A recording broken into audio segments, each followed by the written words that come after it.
What is up you guys? Dr. Momentum here, and right now meron na naman tayong panibagong video.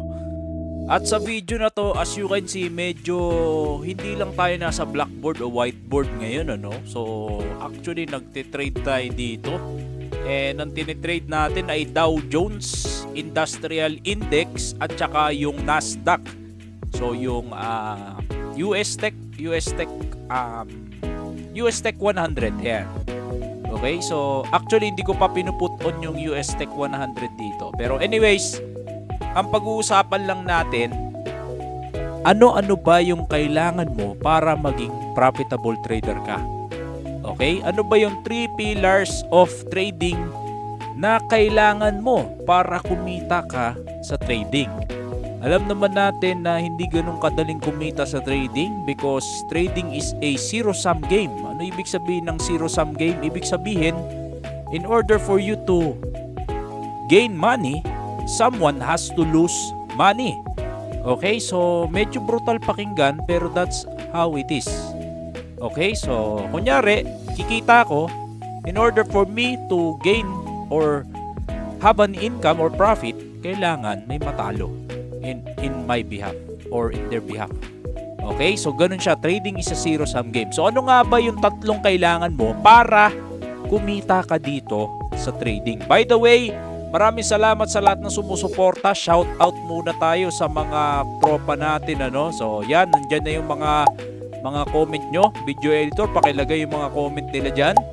Okay, so first pillar tayo. Ang kailangan natin, syempre, strategy. Okay? So ano ba yung strategy na sinasabi? Ito yung sistemang ginagamit mo para makapagdesisyon ka kung kailan ka bibili, kailan ka magbebenta, o kailan ka walang gagawin. Okay? So, paano ba kine-create ang strategy? Siyempre, unang-una, kailangan marunong ka mag-technical analysis.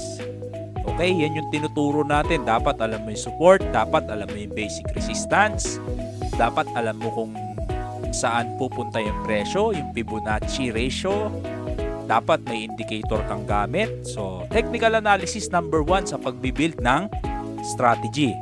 Number 2, hindi ko naman ito ginagamit pero kailangan din syempre meron tayong konting fundamental analysis.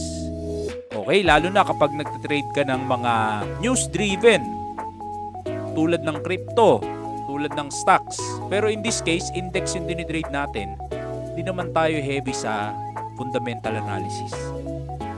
Number 3, syempre nagpo-fall off dun yung sa strategy mo is yung risk-reward ratio mo. Dapat mas mataas yung ratio ng reward mo kesa sa risk mo. So, kung susumahin, dapat kung matatalo ka ng $20, dapat pag nanalo ka, $40 or $60. Okay? So, mas madaming panalo mo dapat kesa sa talo. Okay? Yun yung risk-reward ratio. Siyempre, dapat yung strategy mo back-tested.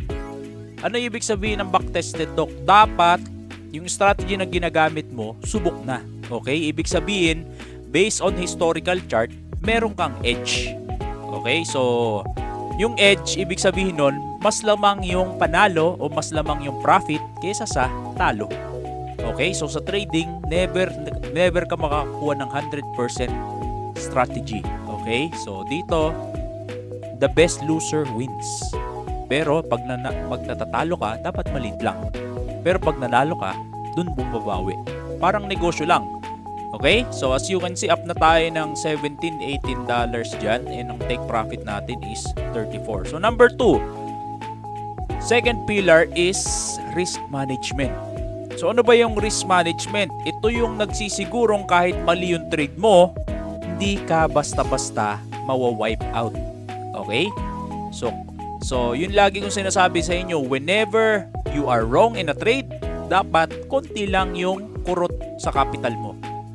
Pero kapag tumama ka naman, kahit 3 o 4, depende sa edge ratio mo, mababawi mo yung mga talo mo sa isang take profit mo. So yun yung risk management. Dapat alam mo yung position sizing, kung gaano kalaki yung position na i-allocate mo sa isang trade.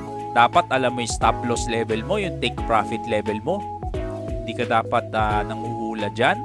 Yung maximum loss mo per day. Kasi pwede ka magka-overtrade, pwede ka mag-revenge trade pagka wala kang set na maximum loss, maximum win per day.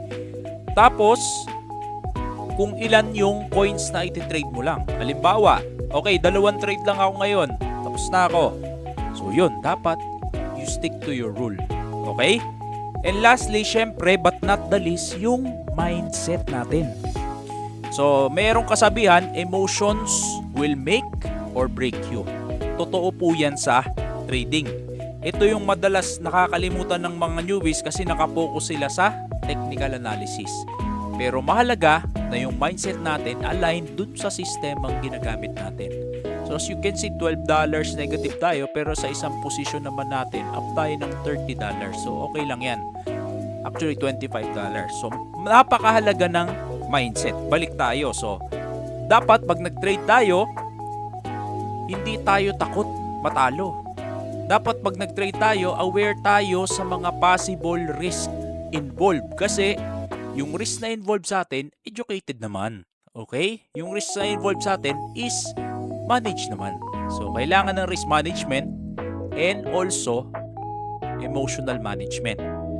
Okay? Dapat kapag nagkamali ka, hindi mo ibibit up yung sarili mo. As you can see, kinlose ko na yung position na yan kasi TP na yan. Dapat pag nagkamali ka, hindi mo ibibit up yung sarili mo. Nasasabihin mo, ang bobo ko, hindi talaga ako marunong mag-trade. Dapat pag nagkamali ka, okay, what did I learn on that mistake?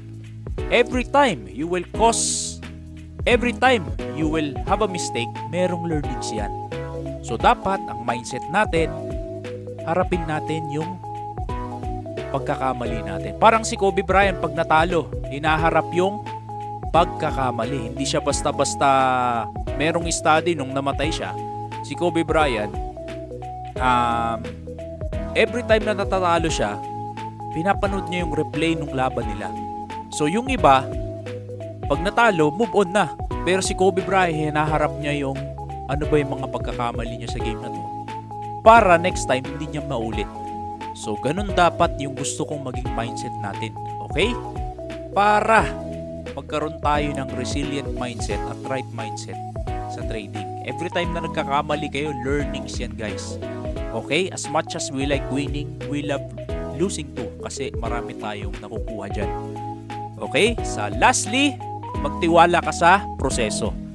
So, hindi mo kailangan maging magaling kasi hindi ka talaga magiging magaling dito. Ang kalaban mo, mga 5 years na, 6 years na, 10 years na. So, okay lang na magkamali palagi. Basta, manage yung risk mo. Okay? Hindi mo kailangan maging magaling. Ang kailangan mo lang, magpursige at magsipag. Palagi mag-aral, huwag susuko. Okay? So, yun lang.